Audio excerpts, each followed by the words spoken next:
C'est pour ça que de plus en plus, dans le Seigneur, dans les temps de la fin, l'église véritable, elle sera cachée. Comme au temps de Jézabel, les véritables prophètes étaient dans les grottes. C'est pour ça ceux qui partiront en enlèvement de l'église, ce sera ceux qui seront dans les coulisses et qui seront en train de se préparer pour le grand retour du Maître. C'est pour ça que Jésus veut te sanctifier. Laisse Jésus te laver par les eaux de sa parole. Voilà, que Dieu soit béni pour cette nouvelle audio. Aujourd'hui, nous allons parler de la troisième église, donc l'église de Pergame, pour ceux qui viennent de découvrir cette audio ou cette chaîne. Donc sachez qu'actuellement, nous sommes en train de parler des 7 églises de l'Apocalypse. Nous ferons une playlist qui sera dédiée aux 7 églises de l'Apocalypse. Donc nous sommes bien aimés dans le Seigneur dans le livre de Apocalypse chapitre 2, le verset 12. Pergame qui signifie hauteur, élévation. Donc la définition de Pergame qui veut dire hauteur, élévation. Donc nous sommes dans le livre de Apocalypse chapitre 12, Apocalypse chapitre 2, le verset 12 qui nous dit: écrit à l'ange de l'église de Pergame. Voici ce que dit celui qui a l'épée aiguë à 2 tranchants. Je sais où tu demeures, je sais que là est le trône de Satan. Vous avez vu que dès qu'on rentre déjà d'emblée, dans l'introduction de cette église, nous nous apercevons que Pergame se situe dans un endroit assez particulier. Et ce qu'il faut savoir, c'est que historiquement parlant, là où il y avait Pergame, il y avait tout un panthéon de divinités, et il y avait aussi un autel qui était dédié aussi à Zeus, aux divinités étrangères. C'était vraiment un lieu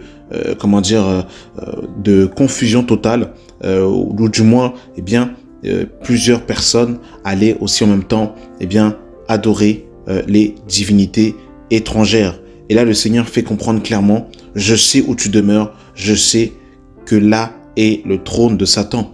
Et vous savez que malheureusement, des fois nous avons l'impression que le diable se trouve au Vatican uniquement, ou que le diable se trouve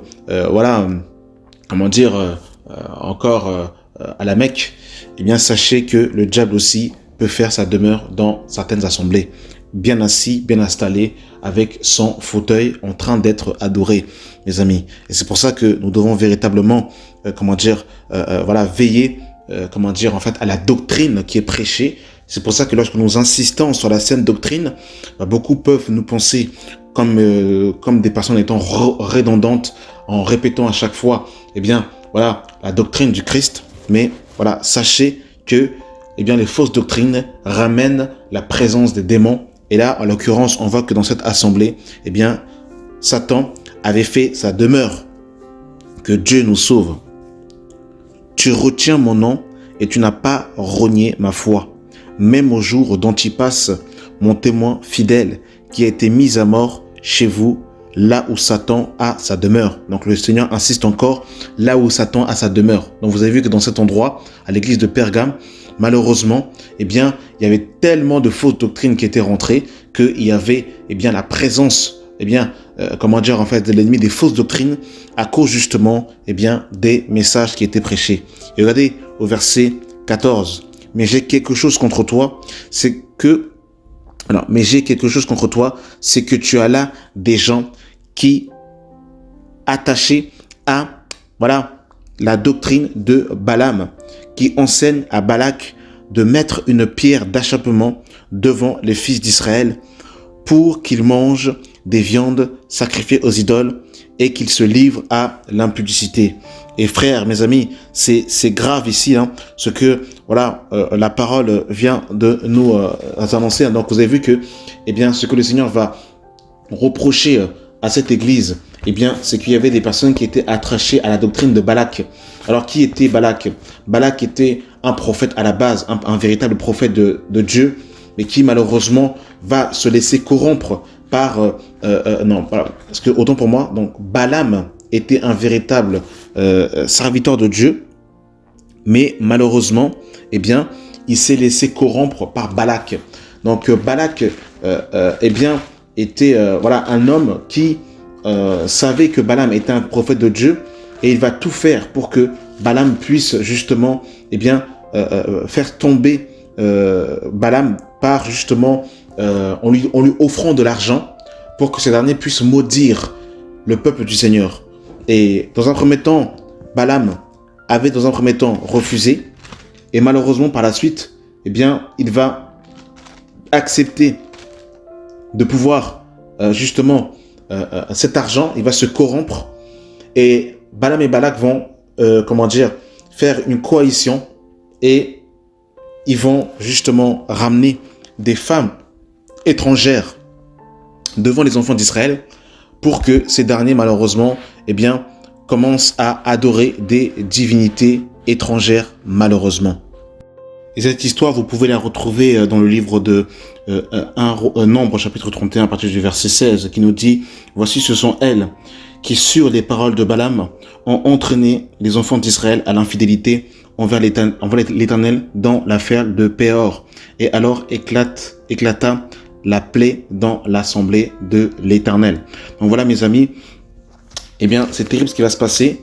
Et Balaam voilà, a tendu un piège aux enfants d'Israël pour qu'ils puissent se détourner du Seigneur. Et qu'est-ce qu'il a fait? Eh bien, il a ramené en fait des femmes étrangères pour que ces dernières puissent, comment dire, avoir en fait des rapports intimes avec les enfants d'Israël, pour que la colère de l'Éternel s'enflamme devant les enfants d'Israël. C'est grave, mes amis. Voilà en fait un peu cette doctrine. Hein. Donc quand on nous dit dans Apocalypse chapitre 2, à partir du verset 14, on nous dit: mais j'ai quelque chose contre toi, c'est que tu as des gens attachés à la doctrine de Balaam, qui enseigne à Balak à mettre une pierre d'achoppement devant les fils d'Israël pour qu'ils mangent des viandes sacrifiées aux idoles et qu'ils se livrent à l'impudicité. Donc les viandes sacrifiées aux idoles, ça peut avoir deux sens dans les Écritures, ça peut être un sens littéral, parce que les enfants d'Israël, hein, vous savez que, eh bien, il y avait certains aliments qu'ils ne pouvaient pas manger, qui étaient considérés comme étant, des animaux impurs. Et les viandes sacrifiées aux idoles représentent aussi les fausses doctrines. Et malheureusement, ces derniers se sont livrés à l'impudicité.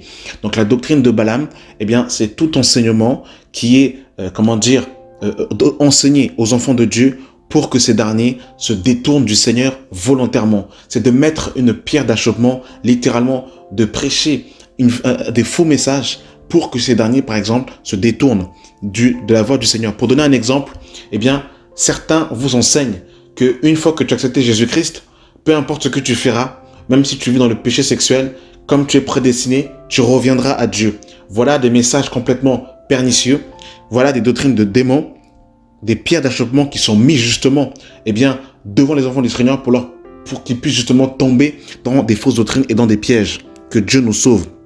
Et au verset 15 de Apocalypse 2, on nous dit: tu as de même, toi aussi, tu as des gens attachés pareillement à la doctrine de Nicolaïte, ce que je hais.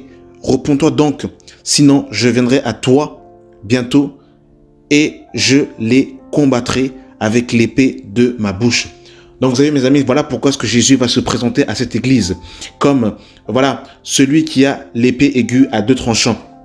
Et dans cette assemblée, mes amis, eh bien, Satan avait placé son trône dans cette assemblée. Et quand on regarde plus exactement, on voit justement que des fausses doctrines étaient prêchées. Et la doctrine de Nicolaïte, c'est la doctrine de la domination. Nicolaïte qui veut dire écraseur, dominateur du peuple. Voilà, mes amis, un peu, eh bien, ce qui se passait dans ces assemblées. Donc, vous avez vu que les fausses doctrines, eh bien, laissent place, eh bien, au diable et à ses démons. Voilà pourquoi est-ce que nous disons encore et que nous insistons que, eh bien, les fausses doctrines, eh bien, ramènent la présence du diable. Donc, vous avez vu que la domination, une assemblée où, eh bien, le pasteur vous impose de faire des choses et vous domine, vous assujettit, il vous menace, il vous met justement en fait la pression.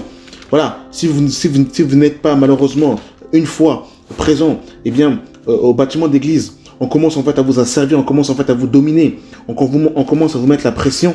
Sachez, mes amis, que la doctrine de Balaam n'est pas là. L'intimidation pour accepter une doctrine. On commence à vous intimider, on commence en fait à vous assujettir pour que vous puissiez accepter une doctrine, un enseignement. sachez que la doctrine de Balaam, de Nicolaïte, n'est pas loin. Quand en fait on veut vous imposer sous prétexte et sous couvert de l'écriture de faire absolument quelque chose, eh bien sachez que c'est la domination, c'est le joug, mes amis. Et Jésus nous a clairement prévenu dans sa parole en disant que, eh bien, le Fils de l'homme n'est pas venu pour assujettir, que le Fils de l'homme n'est pas venu pour dominer, mais justement qu'il est venu justement pour être, en fait, un homme de paix. Il n'est pas venu pour être servi, mais il est venu pour servir. Que Dieu nous aide, mes amis. C'est grave. Et regardez, mes amis, par rapport en fait aux fausses doctrines, nous sommes dans le livre de 1 Timothée chapitre 4. Regardez. 1 Timothée chapitre 4. Vous comprenez, mes amis, pourquoi nous combattons les fausses doctrines. 1 Timothée 4 à partir du verset 1 qui nous dit « Mais l'Esprit dit expressément que dans les derniers temps, quelques-uns abandonneront la foi pour s'attacher à des esprits séducteurs et à des doctrines de démons. » C'est grave. Et regardez, Paul va citer quelques-unes de ces doctrines. Par l'hypocrisie de faux docteurs, portant la marque de la flétrissure dans leur propre conscience, prescrivant de ne pas se marier et de s'abstenir d'aliments que Dieu a créés pour qu'ils soient pris avec action de grâce, par ceux qui sont fidèles et qui ont connu la vérité. Car tout ce que Dieu a créé est bon et rien ne doit être rejeté pourvu qu'on le prenne avec action de grâce. Que Dieu nous aide, que Dieu nous sauve. Donc vous avez vu que, par exemple, vous voyez que les prêtres catholiques enseignent aux prêtres de ne pas se marier. Voilà, mes amis, une des doctrines de démons, selon la parole. On vous dit encore que, eh bien, sous la grâce aujourd'hui, il y a certains, vous devez vous abstenir de certains aliments. Voilà encore un peu ce que le Seigneur, l'apôtre va dire. Regardez encore, mes amis, nous sommes dans le livre de 1 Corinthiens chapitre 10, que Dieu vraiment nous aide, que Dieu délivre son peuple. Nous sommes dans le livre de 1 Corinthiens chapitre 10 à partir du verset 15. Je parle comme à des hommes intelligents. Jugez vous-même de ce que je dis. La coupe de bénédiction que vous bénissez n'est-elle pas la communion du sang de Christ? Le pain que vous rompez n'est-elle pas la communion du corps de Christ? Puisqu'il y a un seul pain, nous qui sommes plusieurs, nous formons un seul corps, car nous participons tous à un seul et même pain. Voyez, les Israélites sont la chair. Ceux qui mangent les victimes ne sont-ils pas en communion avec l'autel? Que dirons-nous donc? Que la viande sacrifiée aux idoles est quelque chose, ou que l'idole est quelque chose? Nullement. Je dis que ce qu'on le sacrifie, on le sacrifie à des démons et non à Dieu. Or, je ne veux pas que vous soyez en communion avec les démons. Vous ne pouvez boire la coupe du Seigneur et la coupe des démons. Vous ne pouvez participer à la table du Seigneur et à la table des démons. Voulons-nous provoquer la jalousie du Seigneur? Sommes-nous plus forts que lui? Vous avez vu, mes amis, que ici, quand on parle en fait des viandes sacrifiées aux idoles, comme je vous l'ai expliqué, c'est aussi les fausses doctrines, les faux enseignements qui nous mettent directement en communion avec le diable, avec les démons. Voilà pourquoi est-ce que dans cette assemblée, dans l'église de Pergame, eh bien, le diable avait clairement en fait mis son siège. Il avait clairement en fait mis son QG. C'est grave que Dieu véritablement nous aide, que Dieu sauve son peuple. Voilà pourquoi les fausses doctrines, les faux enseignements, en fait, mes amis, eh bien, ramènent justement, la communion avec les démons. C'est pour ça vraiment que Dieu vraiment nous aide et que Dieu nous donne le discernement afin qu'on ne se laisse pas séduire par ces fausses doctrines. Donc, vous avez vu, la doctrine de Balaam et la doctrine de Nicolaïte étaient, les deux messages qui étaient prêchés dans ces assemblées et qui égaraient malheureusement les enfants de Dieu. Donc vraiment, mes amis, c'est pour ça que nous insistons tellement sur la saine doctrine. Voilà pourquoi nous insistons tellement en disant aux enfants de Dieu, vérifiez les Écritures, lisez votre Bible, ne vous laissez pas, séduire par des fausses doctrines. N'acceptez pas un message qui va au-delà de ce qui est écrit. Restez biblique, restez attachés au fondement des apôtres et des prophètes, Jésus-Christ étant lui-même la pierre angulaire. Et la parole de Dieu nous dira dans le livre de Matthieu, chapitre 20, à partir du verset 25, Jésus les appela et dit, « Vous savez que les chefs des nations les tyrannisent et que les grands les asservissent. Il n'en sera pas de même au milieu de vous. Mais quiconque veut être grand parmi vous, qu'il soit votre serviteur. Et quiconque veut être le premier parmi vous, qu'il soit votre esclave. Car c'est ainsi que le Fils de l'homme est venu, non pour être servir, mais pour servir et donner sa vie comme la rançon de plusieurs. » Waouh, Seigneur, sauve-nous. Jésus-Christ dira encore dans le livre de Matthieu chapitre 23. Regardez, tout ça, ce sont des caractéristiques de la doctrine de Nicolaïte. Voilà, la domination, l'assujettissement, mes amis, que le Seigneur nous garde, que Dieu nous sauve. Nous sommes dans le livre de Matthieu chapitre 23. À partir du verset 2, les scribes et les pharisiens sont assis dans la chaire de Moïse. Faites donc et observez tout ce que vous dites, mais n'agissez pas ne ménagez pas sur leurs œuvres, car ils disent et ne font pas. Ils lisent des fardeaux pesants et les mettent sur les épaules des hommes, mais ils ne veulent pas les remettre d'un doigt. Ils font toutes leurs actions pour être vus des hommes. Ainsi, ils portent des larges phylactères.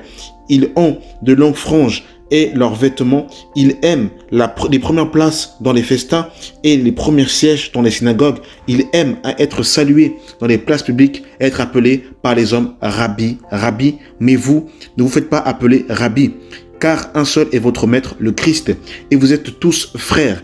Et n'appelez personne sur la terre votre Père, car un seul est votre Père, celui qui est dans les cieux. Ne vous faites pas appeler directeur, car un seul est votre directeur, le Christ. Le plus grand parmi vous sera votre serviteur. Quiconque s'élèvera sera abaissé et quiconque s'abaisse sera élevé. Voilà, mes amis, les caractéristiques de la doctrine de Balaam. La domination, l'assujettissement. Les personnes qui aiment être appelées par la titromanie, qui n'aiment pas être appelées par leur prénom. Des personnes qui sont incapables de pouvoir être au même niveau que vous. L'apôtre Paul dira aux chrétiens de Corinthe, il dira que lorsque je suis venu vers vous, ce n'est pas avec une supériorité de langage que je suis venu vous parler du témoignage de Christ. Voilà, les personnes qui aiment la gloire, qui aiment justement, eh bien, qu'on les appelle apôtres, prophètes, pasteurs, docteurs, évangélistes. Et si vous avez le malheur de les appeler frères ou de les appeler par leur prénom, eh bien, ils sont capables de vous maudire de la foudre de Dieu. Voilà la doctrine de domination. Ils ont compris quelque chose dans la parole. Alors, ils vous l'imposent avec la force et ils vous menacent du feu de l'enfer si vous n'avez pas compris ou si vous n'êtes pas d'accord avec eux. C'est grave. Comprenez mon langage, je ne parle pas ici de la rébellion, ou je ne parle pas ici de la confrontation, de la contradiction, mais je parle vraiment d'un cœur qui n'a pas compris l'écriture, mais là on veut vous imposer les choses par la force, que Dieu nous sauve. Voilà la doctrine de Nicolaïte, le dominateur du peuple. Et ces deux doctrines majeures, la doctrine de Balaam et la doctrine de Nicolaïte, avaient ramené clairement, eh bien, dans cette assemblée, la présence de Satan, où justement le diable avait fait son trône. Est-ce que vous pouvez vous en rendre compte? Et dans Apocalypse chapitre 2, à partir du verset 17, on nous dit, voilà, que celui qui a des oreilles entende ce que l'Esprit dit aux églises. À celui qui vaincra, je donnerai de la manne cachée et je lui donnerai un caillou blanc. Et sur ce caillou est écrit un nom nouveau que personne ne connaît, si ce n'est celui qui le reçoit. Voilà, vraiment que Dieu nous sauve.